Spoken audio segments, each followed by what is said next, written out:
예수님께서 예루살렘으로 올라가실 때 12제자를 따로 데리고 길을 가시면서 그들에게 이르셨다. 보다시피 우리는 예루살렘으로 올라가고 있다. 거기에서 사람의 아들은 수석 사제들과 율법 학자들에게 넘겨질 것이다. 그러면 그들은 사람의 아들에게 사형을 선고하고 그를 다른 민족 사람들에게 넘겨 조롱하고 채찍질하고 나서 십자가에 못 박게 할 것이다. 그러나 사람의 아들은 사흘 날에 되살아날 것이다. 그때 제베데오의 두 아들의 어머니가 그 아들들과 함께 예수님께 다가와 엎드려 절하고 무엇인가 청하였다. 예수님께서 그 부인에게 무엇을 원하느냐 하고 물으시자 그 부인이 스승님의 나라에서 저의 이 두 아들이 하나는 스승님의 오른쪽에 하나는 왼쪽에 앉을 것이라고 말씀해 주십시오 하고 말하였다. 예수님께서 너희가 무엇을 청하는지 알지도 못한다. 내가 마시려는 잔을 너희가 마실 수 있느냐 하고 물으셨다. 그들이 할 수 있습니다 하고 대답하자 예수님께서 그들에게 말씀하셨다. 너희는 내 잔을 마실 것이다. 그러나 내 오른쪽과 왼쪽에 앉는 것은 내가 허락할 일이 아니라 내 아버지께서 정하신 이들에게 돌아가는 것이다. 다른 10제자가 이 말을 듣고 그 두 형제를 불쾌하게 여겼다. 예수님께서는 그들을 가까이 불러 이르셨다. 너희도 알다시피 다른 민족들의 통치자들은 백성 위에 군림하고 고관들은 백성에게 세도를 부린다. 그러나 너희는 그래서는 안 된다. 너희 가운데에서 높은 사람이 되려는 이는 너희를 섬기는 사람이 되어야 한다. 또한 너희 가운데에서 첫째가 되려는 이는 너희의 종이 되어야 한다. 사람의 아들도 섬김을 받으러 온 것이 아니라 섬기러 왔고 또 많은 이들의 몸값으로 자기 목숨을 바치러 왔다. 주님의 말씀입니다.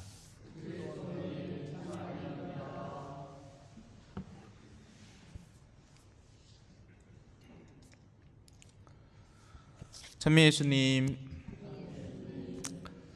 내가 마시려는 잔, 오늘 복음에 나오는 내용이죠.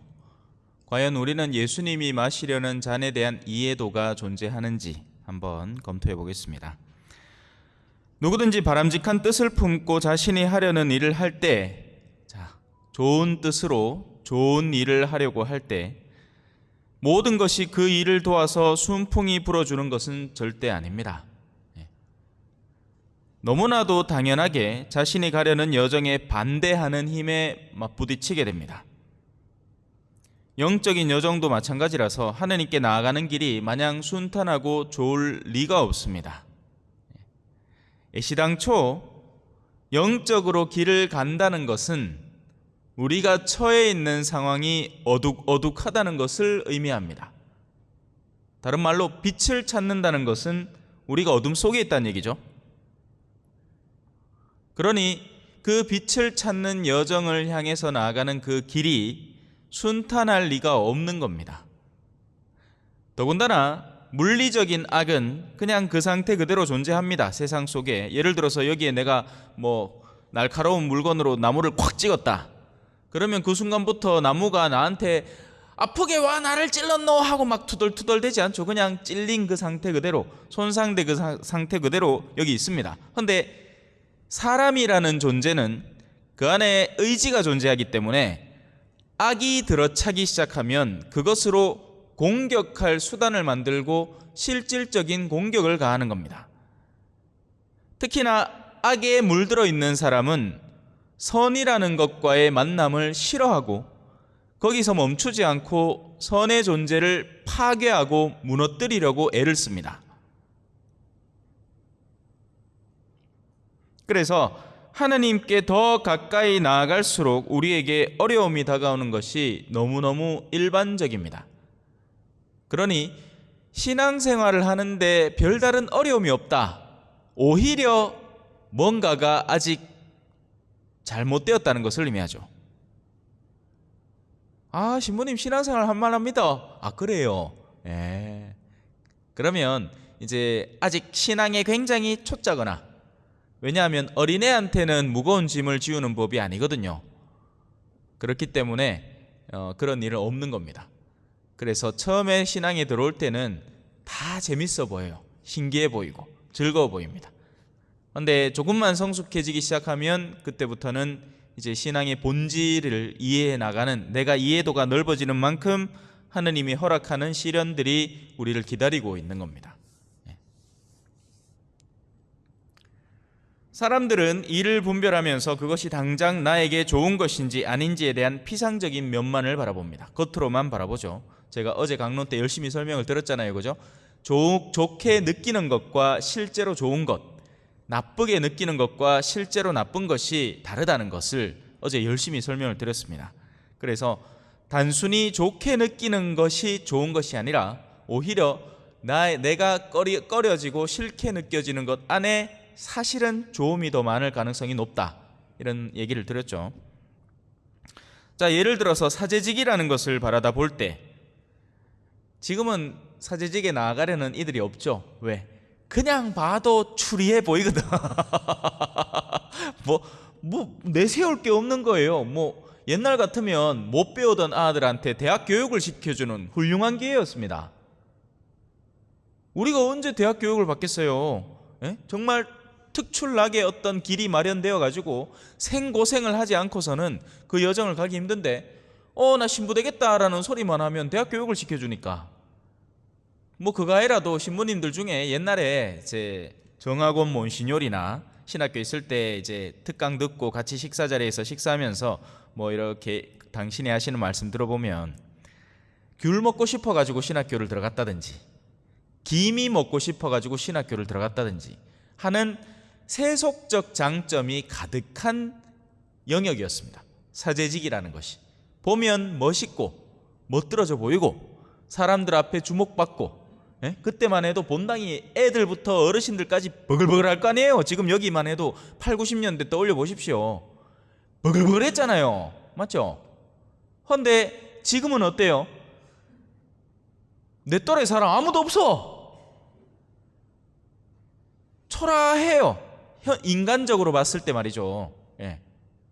뭔가 내세울 게 하나도 없는 겁니다. 예전에는 주임신부다 하면 동네 유지라, 설설기, 정치인들도 와서 설설기요. 제가 남미에 있을 때 그랬거든요. 대통령 온다고 신부를 불러서 축복식까지 하는 판이니, 물론 대통령이 한 3시간 지각하길라 성질나 갖고 와붙습니다. 네가 대통령이면 대통령이지 나를 3시간이나 기다리게 해? 에보 모랄레스라는 사람이 하나 있었어요. 그래서 처음에는 사제직으로 다가오는데 매력이 있단 말이에요. 인간적 매력이 존재하는 겁니다. 저렇게 살면 재밌겠다. 신부님 보이긴 해. 신자들하고 맛있는 것도 자주 먹고, 골프도 잘 치시고, 양주도 막 즐겨 드시고 하는 그런 처음에 인간적인 매력 때문에라도 살짝 끌려 그걸 미끼로 작용을 해서 온단 말입니다. 그러나 막상 사제가 되고 나면 이런 일도 겪어야 하나 싶은 수많은 현실들이 자기를 기다리고 있다는 것은 그 처음의 순간에는 상상을 하지 않습니다. 처음부터 누가 그걸 계산하고 들어갑니까? 처음에는 꿈을 꾸는 거죠. 저렇게 살면 좋겠다. 굳이 그런 인간적인 매력이 아니더라도 신앙 안에서도 꿈을 꾸는 겁니다. 예를 들면 선교도 비슷해요. 선교하면 어떤 장면들이 떠오르십니까? 이태석 신부 떠오르죠. 그러면 막 아프리카 아들이 그 악단을 만들어 가지고 막 노래하는 그 모습이 영화에서나 드라마에서 다큐멘터리에서 보면 역시 멋있어 보이잖아, 그죠?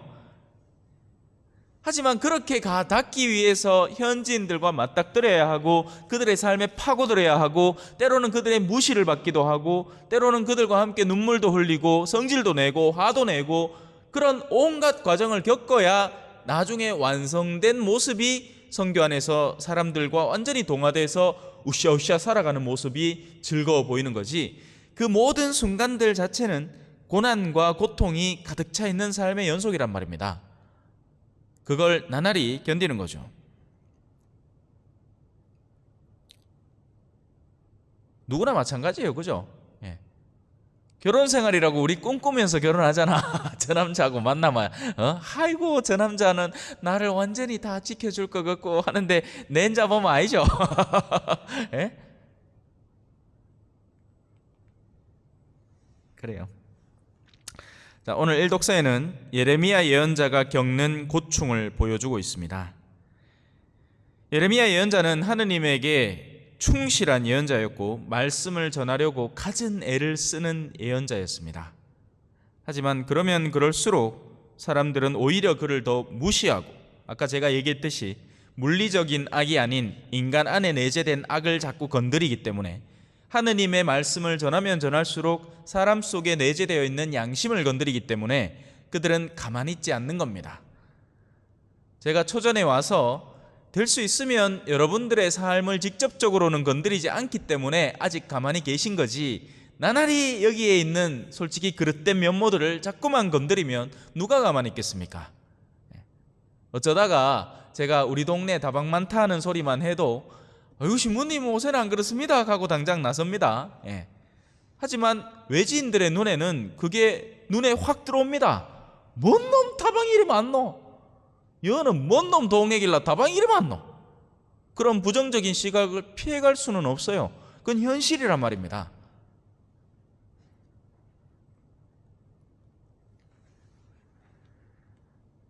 그래요. 그래서 사람들은, 예레미야 주변에 있던 사람들은 그의 말을 무시하고 공격하고 나아가서 명예를 실추시키고 실질적인 손해를 야기시키기 위해서 갖은 애를 쓰죠. 그들이 쓰는 건 칼이 아니라 혀입니다. 혀. 어서 혀로 그를 치고. 예언자들을 멸망시키는 수단 가운데 훌륭한 것은 칼이 아닙니다. 칼은 그를 순교자로 만들죠. 그렇기 때문에 혀가 사람들에게 그릇된 인식을 심겨주어서 그의 말을 듣지 않게끔 하는 것이 가장 효율적인 방법이 되는 겁니다. 악마는 멍청하지 않아요. 악마는 순교자를 만드는 데 크게 동참하지 않습니다.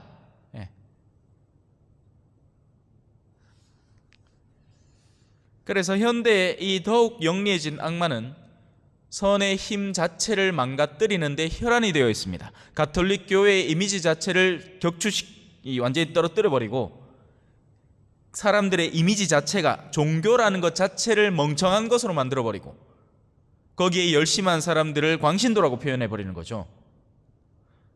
그 피해자들이 누굽니까? 지금 여러분들의 자녀들입니다. 여러분들이 자녀들에게 가서 나 요즘 신앙생활 굉장히 열심히 하고 있다 했을 때 자녀들이 아이고 아버지 존경스럽습니다, 어머니 존경스럽습니다, 저도 그래 살랍니다 합니까? 아이고 너무 열심히 하지 마소 하죠. 맞다고 그렇게 샀노? 왜? 이미 그런 이미지들이 젊은 세대에 팽배해져 있습니다. 지금 우리는 우리끼리 모여 사니까 몰라요. 세상이 어떻게 돌아가는지. 맨날 성당 나오는데 뭐. 하지만 머지않아 이런 활동들이 하나씩 불이 꺼져갈 겁니다. 세속화가 교회 내에 이 독약처럼 퍼지고 있단 말이에요. 이걸 같이 공감을 하고 여기에서 이 상황을 어떻게 타개해 나갈 것인가를 같이 고민해야 되는데 편안함에 젖어들어 있죠. 기성신앙인들은 나를 조금 더 바꾸려는데 같이 동참하는데 꺼려합니다. 불편한 거예요. 그냥 하던 거 하게 놔둬 있어. 뭘 바꾸려는 의지 자체가 사실 딱히 보이지 않습니다. 현실을 제대로 직시하지도 않고 내가 이대로 하는 신앙생활이 정말 좋은지에 대한 궁금증도 별로 없이 그냥 술에 술 탄 듯 물에 물 탄 듯 흘러가는 거예요. 매너리즘이라고 표현을 하죠.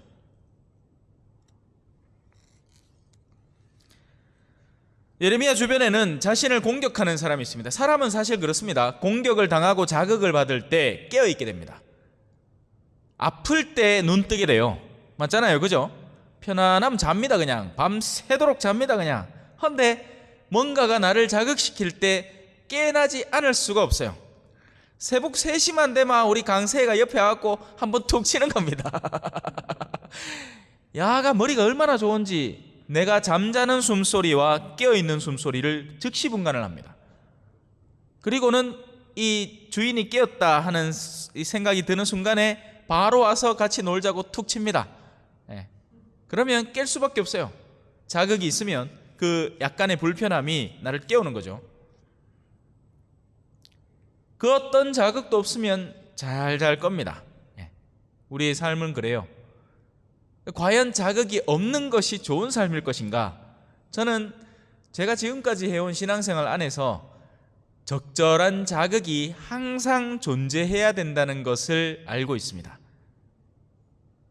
그 어떤 자극도 없는 삶을 살고 있다면 물론 그런 일은 거의 드물겠지만 하나님이 가만두지 않습니다. 한 영혼을 깨우기 위해서 그 주변의 모든 상황들을 사용을 해서 이런 자극 저런 자극으로 그를 시험하십니다. 당신을 바라보고 당신에게 메어 달리라는 이야기죠. 자, 그래서 예레미야 주변에는 그런 사람들이 넘쳐났습니다. 그러나 정작 예레미야는 그 상황에서 어떻게 처신할까요? 오히려 그들을 위해서 복을 빌어주고 하느님의 분노를 그들에게 가고 있는 하느님의 분노를 돌리려고 애를 씁니다. 이게 의인의 남다른 점이죠. 범인, 평범한 사람은 나를 공격할 때 그들이 미워지는 것이 당연합니다. 그리고 그 범인에서 조금 격이 떨어지는 사람은 복수를 꿈꾸죠. 내가 당한 만큼 니도 당해봐. 이건 심지어 부부 사이에서도 일어나는 일이에요. 젊은 시절 열심히 당했던 자매가 나중에 늙어서 복수하겠다고 칼을 갈고 있는 경우들을 심심찮게 발견을 합니다. 그리고 실제로 그렇게 하고요. 사사건건 소소한 데서 남편을 괴롭히는 거예요. 왜? 젊었을 때의 원한이 자기 안에 꾹꾹 눌러 담겨 있기 때문에 그렇습니다. 거기에서 스스로를 해방시키지 못하는 겁니다. 악을 저지르는 사람은요, 우리가 복수의 대상으로 삼을 사람이 아니라 불쌍한 사람들입니다. 특히나 그 악을 그러니까 자기가 손해를 봐서 그걸 되갚으려는 마음 정도면 그냥 이 기브 앤 테이크잖아요. 근데 그게 아니라 선을 대상으로 해서 나한테 선을 주려는 사람을 공격하는 악이라면 이 영혼은 정말 불쌍한 영혼입니다. 그게 독성죄라고 하는 거예요, 여러분. 신부님하고 어디 같은 식사 자리에서 같이 식사하다가 신부님이 농담 한마디 역시 재밌는 거 해가지고 때렸다고 아이고 막 고해성사 보러 와가지고 내가 신부님을 때렸습니다. 독성죄 짓습니다. 그 독성죄 아니에요. 그건 독성죄가 아닙니다. 그거는 신부님이 농담을 한 죄죠. 그때는 신부님 좀 자기 버릇이 나온 거고 물론 그 버릇 자체를 개선을 시켜야 되겠지만 진짜 독성죄는 의로운 여정으로 이끌려는 노력을 멈춰버리고 방해하는 공작을 하는 게 독성죄입니다. 그래서 이 독성죄를 사실상 저지르고 있는 사람들은 자신이 독성죄를 저지르고 있다는 것을 올바로 인지하지 못하고 있습니다. 그걸 인지하려는 의도조차 없기 때문에 그래요. 잘못은 누가 뉘우칩니까? 착한 사람이 뉘우칩니다. 무슨 말인지 알겠죠? 내가 착하니 내가 뭔가를 하다가 아이고 내가 뭐는 잘못했구나 하는 걸 깨달아서 다시 돌아와야지 하고 뉘우치는 거죠. 악인들은 잘못을 뉘우치지 않습니다. 잘못을 더욱더 가중시켜 나가죠. 그래서 보통 신앙 안에서 꾸준하고 순박하게 살아온 선한 사람들은 실질적인 악의 활동을 이해하지를 못합니다. 사람이 그렇게 악할 수가 있나? 그런데 그런 악과 마주해서 선을 흩뿌리려고 애를 쓴 사람은 악의 본질에 대해서 파악하고 있죠. 선도 증폭되어 가고요. 선은 하느님의 은총으로 커져갑니다. 악도 증폭되어 갑니다. 왜 언덕에 눈이 내린 언덕에 눈덩이를 굴리면 눈덩이가 산더미만큼 불어나잖아요. 그거하고 똑같습니다. 미미한 악한 습관을 불러오고 그 악한 습관에서 전에는 생각하지 못했던 악도 저지를 수 있게 되는 과정을 거치는 겁니다. 한 잔 정도야 하고 매일매일 마시는 술이라는 악습을 형성을 하고 그 악습 속에서 운전대를 잡기 시작하고 그 운전대가 누군가를 치명에 이르게 하는, 살인에 이르게 하는, 그래서 한 가족의 삶을 파괴시켜버리는 살인이라는 데까지 가닿게 되는 거죠. 그 일련의 과정에는 악마가 함께 작용하고 있는 겁니다. 이 정도는 괜찮아, 이 정도는 누구나 하는 걸, 너도 그럴 수 있어, 뭐 어때, 이 동네 사람들 다 술 먹고 운전하는데 그 정도야 어때, 너도 해, 괜찮아.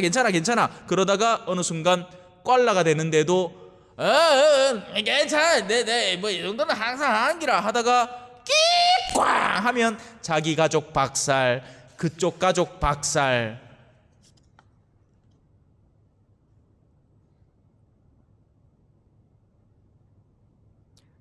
악마는 멍청하지 않습니다.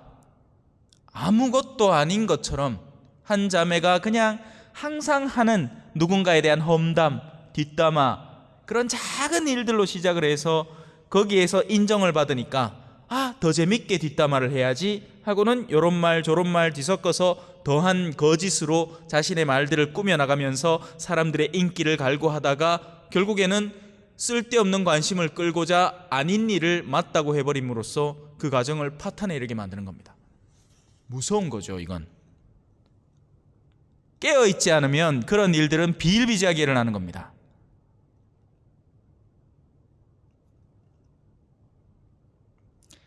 반면 이런 예레미야는 역으로 깨어있는 거죠. 뭐예요? 나를 해치려는 사람들을 저주하기보다 오히려 그들을 변호해주고 그들을 위해서 하느님 앞에서 빌어주는 겁니다. 그럼 어떻게 되겠어요? 선이 확장되죠. 그죠? 굳이 그렇게 할 필요까지는 없어요. 그런데 이 사람은 그렇게 하는 겁니다. 화답송 안에서도 비슷한 모습이 발견이 됩니다. 화답송의 저자는 수많은 사람들의 비방에 둘러싸여 자신을 반대하고 죽이고자 하는 이들의 모략 앞에서 하느님 앞에 기도하고 있죠. 정녕 저는 많은 이들의 비방을 듣나이다. 사방에서 두려움이 밀려드나이다. 저에게 맞서 그들이 함께 모이하고 나는 홀로고 그들은 단체란 말이에요. 그러니 같이 모이를 작당을 해서 한 사람을 넘어뜨리려고 시도를 하는 거죠.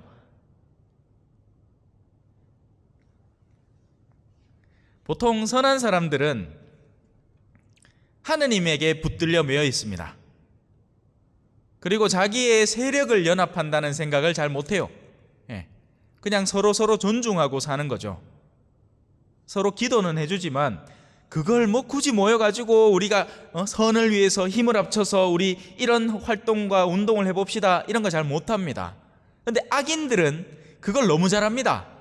악인들은 정치적 능력도 대단하기 때문에 사람을 실험해보고 이 사람이 내 편에 걸려들 사람인지 아닌지에 대한 감각이 살아있습니다. 그리고 내 편이다 싶으면 그 사람들을 규합하고 거짓 정보를 흘리고 그 사람들을 더욱 분노하게 만드는, 지금 정치판에서 일어나는 일들이에요. 여러분 잘 살펴보십시오. 정치가 우리를 뭐하게 만듭니까? 여러 가지를 하게 만드는데 그 가운데 핵심은 사람을 자꾸 화나고 분노하게 만듭니다. 맞습니까? 틀립니까? 맞아요. 그건 이쪽이든 저쪽이든 똑같이 하고 있는 일이에요. 그런 데에서 나 스스로를 자유롭게 만들지 않으면 우리는 자꾸 그런 판에 휘말려 들어가는 겁니다. 오늘 하루 내가 하느님 앞에서 아주 거룩하고 경건하게 사순이라는 시기 동안을 어떻게 하면 좀 더 말씀에 가깝게 그 말씀을 성찰하고 묵상하면서 나에게 들어있는 그런 작은 악습들에서 나를 깨끗하고 더 순수하게 만들까를 고민할 수 있는 그 거룩한 시간들을 성질을 먹어치내면서 누군가에 대한 증오를 뿜어내면서 나는 정작 그 사람을 한 번도 본 적이 없어. 그런데 뭐 어느 정치인 누구 해서 하면서 미친 듯이 화내고 있는 거예요. 그리고는 한 둘셋이 모이면 하나 씹을 사람을 고른 다음에 막 씹어 삼키고 있는 거죠. 어느샌가. 이런 죄악들에 대해서 우리가 감각을 느끼고 있느냐? 거의 없습니다. 그냥 다들 그렇게 하는 삶이라고 퉁치고 넘어가 버리는 겁니다. 무엇이 잘못됐는지, 어디서부터 잘못됐는지, 나는 왜 이렇게 나날이 뭔가 마음이 불안하고 뭔가 긴장돼 있고 조급한지, 왜 내 마음 속에는 그 깊은 평화가 존재하지 않는지 고민하지 않는 거죠. 복음의 제자들은 자신들의 미숙한 이해를 너무나 고스란히 명료하게 드러내고 있죠. 시작부터, 오늘 복음의 시작부터 그래요. 야들아, 나 있나? 지금 우리 전부 다 예루살렘이라는 곳에 간다. 예루살렘이라는 곳은 우리로 치면 교구청, 범어주교자 성당, 어떤 느낌이에요? 그 멋들어진 성당 있지 않습니까? 그 주교님 계신데 아닙니까? 그죠? 고위직, 신앙의 이 성품 가운데서도 고위품을 가진 고위 성직자들이 모여서 회의하는 곳. 그런데 사실상 그 예루살렘은 순수한 신앙적 상승이 모여 있는 곳이 아닌 겁니다. 당시의 예루살렘들은 수석 사제들과 이 율법학자들, 자식의 교만에 쩔어 있는 사람들이 모여서 하느님을 도외시하고 인간의 정점을 만들어내고 있는 권력의 핵심층을 상징적으로 드러내는 겁니다. 거기에 사람의 아들이라 불리는 자기 스스로를 그렇게 칭하고 있죠. 예수님이 가면, 그리스도가 들어가게 되면 어떤 일이 벌어질 것인가? 죽는다는 겁니다. 그들의 증오에 맞부딪히고 그들의 권력욕에 맞부딪혀서 이 신앙의 정수가 그 안에 들어갔을 때 그 반작용으로 인해서 마치 촉매처럼 그 반응들이 그 사람을 죽여버리게 될 것이다. 사람의 아들은 그래서 죽는다. 그들은 사람의 아들에게 사형을 선고하고 그를 다른 민족 사람들에게 넘겨 조롱하고 채찍질하고 나서 십자가에 못 박게 할 것이다. 예수님은 당신의 영적인 안으로 사람들의 내면 속에 있는 것들을 읽어낼 수 있었고 그 안에 빛을 집어넣었을 때 어떤 반응이 올지도 알고 행하는 겁니다. 사실 영적인 지혜는 우리를 몇 수 앞을 내다보게 만들어줍니다. 그래서 지혜로운 사람은 자신이 신앙적인 강한 체험을 했다 하더라도 그걸 함부로 발설하지 않아요. 영적 지혜가 없는 사람은 내 어제 꿈에 안 있나? 내 성모님 봤대. 개사고 주변에 또 막 얘기합니다. 막 철딱서니 없이. 그거 하면 주변 사람들이 역시 좋아해 줄 것 같죠? 겉으로는 맞나? 개사치. 하지만 속으로는 임마에 돌았네. 이렇게 생각하는 겁니다. 지혜가 있으면 현명하게 활동을 해야 돼요. 일단 내가 겪은 그런 꿈 안에서 어떤 모종의 메시지가 실존하는지 아니면 그냥 내가 늘 성당을 가니까 하루의 일과 속에 편안하게 느낀 건지 이런 기초적인 식별조차도 되지 않는 우리들이니 철딱서니 없이 행동을 하는 거죠. 예수님은 어떤 일이 벌어질지 잘 알고 있습니다. 저도 물을 수 있어요. 여러분들의 미래상에는 어떤 모습이 펼쳐져 있습니까? 예를 들어서 자녀와의 관계에서 여러분들의 자녀들은 여러분들에 대해서 어떤 관념을 갖고 있고 내면에 어떤 욕구들을 갖고 있으며 그 욕구들을 여러분들은 어떤 과정을 통해서 식별해냈고 그로 인해서 훗날 미래에 그 자녀들과의 유대관계가 어떻게 결말지어질 것 같습니까? 그런 거 생각하는 사람 누가 있습니까? 그죠? 그냥 손주한테 용돈 줬디만 손주가 기뻐 날뛰는 모습 보면서 아이고 뿌듯하다 하지. 근데 정작 내가 그 손주에게 행한 일은 돈이라는 가치는 이렇게 좋은 것이란다는 것을 그 순간에 가르쳐버린 것이고 그 손주는 할머니를 사랑하는 게 아니라 할머니가 주는 돈을 사랑하기 시작하는 거예요. 그리고 자기가 먹게 되는 그 양식들이 끊어지는 날 할머니에게 그동안 주셔서 감사합니다가 아니라 왜 이제는 안 줍니까? 이렇게 됩니다. 그게 사람의 내면 안에 흐르고 있는 흐름들입니다.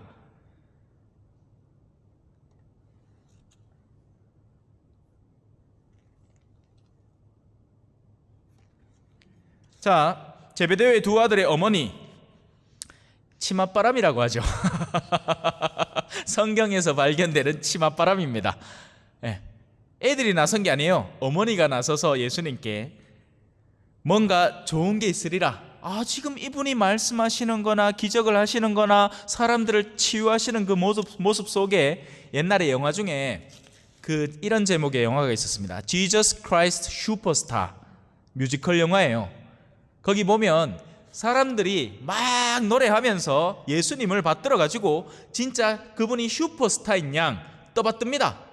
물론 그 똑같은 사람들이 나중에는 광기에 휩싸여서 그분을 십자가에 못 박아버리게 되죠. 지금 제베데오의 어머니는 인간적인 황홀함에 사로잡혀서 예수 그리스도를 바라보고 자신의 두 아들을 거다 갖다 바치려고 하고 있는 겁니다.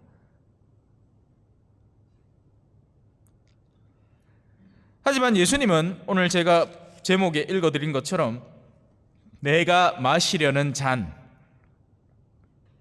피가 가득 담긴 잔, 나를 피칠갑으로 만들 그 잔, 순환의 잔을 조금이나마 일깨워주려, 사실 앞에서 다 얘기를 했어요. 근데 못 알아들은 거예요. 관심이 없는 겁니다. 이들은 사람들이 어디에 마음이 꽂혀 있을 때 아무리 좋은 것을 얘기해줘도 그 가르침이 마음에 꽂혀들지 않습니다. 지금 내가 땅 문제 때문에 고심을 하고 있는 사람이면 암만 성당에 와서 평일 미사를 보고 한다 하더라도 마음이 거기 가 있지 않는 거예요. 극하다가 내가 지금 고민하고 있는 땅 문제와 연계된 요즘 현행법이 조금 바뀌어가지고 그쪽 땅, 너무 땅을 이렇게 가져올 수 있는 훌륭한 방법이 있습니다. 그런 얘기를 하면 그때서야 저 무슨 얘기고 하고 갑자기 관심도가 쫙 가는 겁니다. 왜? 내 마음이 거기 꽂혀 있으니까요. 오늘 그래도 해가 좀 떴대요. 참여하시는 분들 내 마음에 훅 떠오르더라. 아이고 하느님 감사합니다. 조금이나마 시름을 들어주시겠네요. 물론 극하다 또 나중에 구름이 쓱 해가 왔다가 갔다가 그렇게 사고 있대요. 그래도 딴 날에 비하면 오늘은 그래도 좀 해가 뜻이 있긴 해. 안 나았겠나. 그래서 거기 꽂혀 있는 사람은 그 걱정밖에 없는 거겠죠. 언제 덮어야 되고 언제 벗겨야 되고 언제 온도를 다시 정상화 시켜가지고 혹시나 줄기 하나가 얼어 죽을까 안절부절 하는 겁니다. 그죠?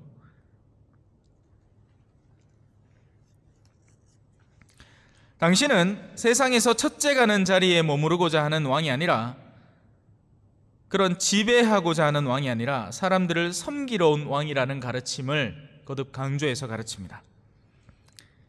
그리고 자기 목숨을 바쳐서 사람의 목숨을 구하고자 하는 것이 당신 사명의 본질이다. 그러나 제자들이 그 뒤에 그것을 알아들었을 것인가? 아닙니다. 불과 머지않아서 또 그들은 누가 첫째 자리냐 이것 갖고 싸우고 앉았고, 또 일단 그 제자들이, 두 아들들이 그런 어머니를 통해서 자기의 오른쪽 왼쪽에 앉게 해달라라는 말을 듣자마자 다른 열제자가 이 말을 듣고 그 두 형제를 불쾌하게 여깁니다. 거기에서 다른 제자들 안에 내재되어 있는 것도 드러나고 있는 거죠. 만약에 예수님의 잔이 순환의 잔이고 제베데오의 두 아들들이 실제적인 그 순환의 잔을 올바로 이해하고 그 잔을 마시겠다 하고 나서고 있다면, 만약에 제자들의 마음속에 교만이 없다면 박수를 쳐줄 겁니다. 와, 어떻게 그런 결심을 할 수가 있노? 자진해갖고 그 고생을 하겠다니 참 대단하다. 근데 그게 아닌 거죠. 자기들도 1, 2등 하고 싶은 거예요. 그래, 제자들도 미숙했던 겁니다. 그들은 훗날에 예수님이 실제로 돌아가시고 나서 부활하기 직전까지 어떻게 돼 있었죠? 오늘 성령 기도회 아닙니까? 성령을 기념하는 날이 언제입니까? 성령 강림 대축일이죠. 그 성령 강림 대축일에는 제자들이 다락방에 모여 있었습니다. 왜요? 무서워서. 그게 성령의 현존을 실질적으로 드러내는 거죠. 성령의 현존 전까지는 그들이 갇혀있고 두려워하고 있었습니다. 성령이 존재하고 나서부터는 두려움이 사라지고 그들이 밖으로 나서기 시작하는 겁니다. 그러니 현재 초정교회는 어때요? 아직 성령이 없어요. 움직임이 안 보인단 말입니다. 저마다의 삶의 굴레에 갇혀서 두려워하고만 있는 거예요. 어떻게 하면 나 하나 천국 보낼까 이것만 걱정하고 고민하지, 어떻게 우리 주변의 사람들에게 나서서 그들과 말이 안 통하는데 어떤 말을 통해서 그들을 성당으로 이끌어들여야 됩니까? 성령께 의탁하는 마음이 없단 말입니다. 그래서 제가 또 안수를 해드릴 거 아닙니까? 예? 성령이라는 것은 분명히 사제의 준성사 활동, 축복과 안수를 통해서 여러분에게 가기 때문에 그렇습니다. 오늘 짜들아 몇 명 오지도 않았는데 역시 열심히 한다, 그죠?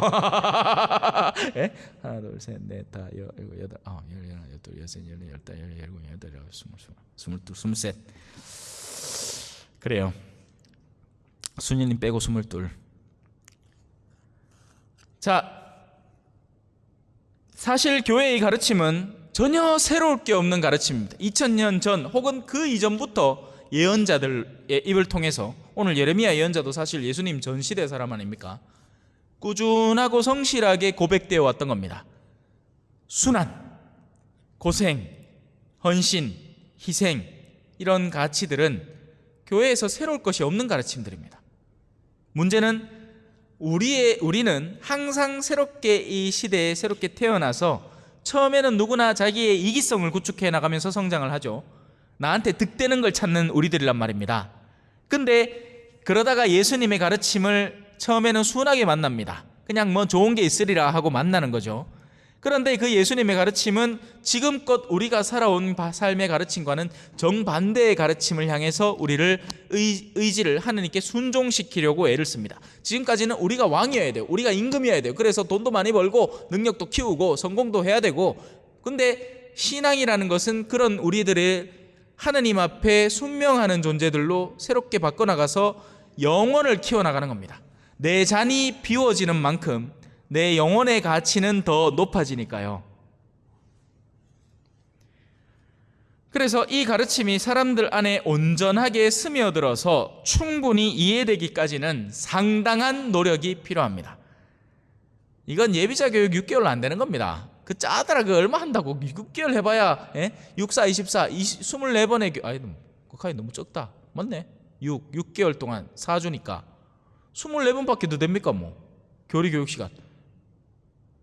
그거 갖고 뭘 하겠단 말이에요, 그죠? 예.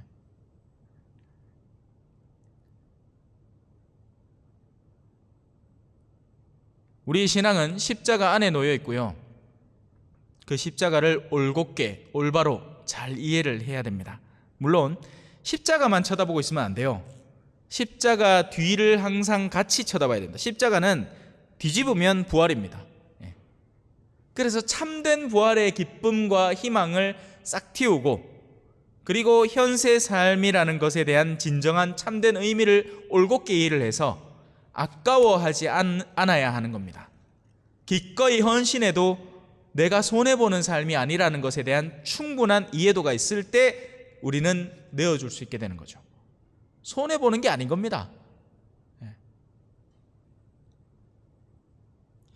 아니 그냥 길 가다가 동네 총각 47살짜리 만나갖고 밥 사주면 아까울 거잖아요. 내가 가를 뭐 언제 봤다고, 그죠? 근데 47살짜리 신부님을 만나서 밥을 사주면 아깝지 않잖아요.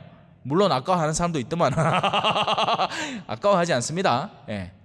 왜냐하면 그분의 영적인 삶에 뭔가가 혜택으로 나에게 돌아올 것이라는 것을 막연하게 짐작하기 때문에 그래요. 그래서 우리 신앙인들은 그런 기초는 쌓여 있습니다. 그러나 안타깝게도 아직 우리의 온전한 삶이라는 것에 대한 헌신에 있어서는 많이들 아까워하죠. 왜? 그걸 되돌려 줄 수 있는 분에 대한 신뢰가 덜 쌓여 있는 겁니다. 사제는 눈으로 볼 수 있으니까 언제 길 가다 만나도 만나마 아이고 전에 밥 사줬던 누가입니까? 하면 자기에게 득이 돌아오겠죠. 하지만 하느님은 그런 우리를 기다리고 계시는 겁니다. 그래요. 자, 이제 사순이 한 주간 겨우 고비 넘고 이제 두 번째 주간으로 들어가면서 보다 십자가에 집중된, 보다 희생과 우리의 헌신의 삶을 향해서 나아가도록 만들어주는 겁니다. 그 여정을 올바로 따라갈 때 나중에 이제 사순 4주간쯤 되면 이제 기쁨의 주간이 돌아오죠 또. 그 작업을 위해서는 충분히 나를 거뜬히 비워내야 합니다. 모쪼록 우리가 사로잡혀 있는 여러 가지 것들, 미처 인식하지 못하고 있던 것들, 이번 시간을 통해서 다시 한번 되새겨보고 이번 사순은 남다르게 하루하루를 그런데 헌신하는 삶으로 바꿔나가길 바랍니다. 아멘.